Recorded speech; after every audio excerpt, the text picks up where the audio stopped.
U Đurđovskej mesnej zajednici od 7 po 15 hodin i od 17 po 19 od včera dežuraju volontere. Členi Sovitu mesnej zajednici i všetkých valalských združenjoh i primaju pomoć za ljudzoh zagroženih za ozbiljivami. Mi smo počeli još juče da prikupljamo šta je najpotrebnije za decu, za odrasle, za muškarce, za žene, eto da imaju za prvu pomoć od nas, krevetnine ima nešto peškira, da imaju, eto da se posluže za početak, a imamo još da donesemo, tako da akcija će trajati još. Každu fajtu pomoci volontere evidentuju i hraždanje za toto dostavaju potvrdzenje.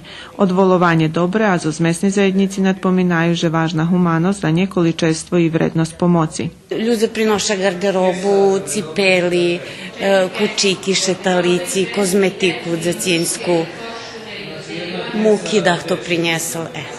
Donaciji muki i podobnih artikloh volontereljem evidentuju, poklja za njih nje budze organizovani odvitujuci prevoz. Ti štak evidentujuše osobi zainteresovani za dobrodzečnu robotu i za davanje mehanizaciji.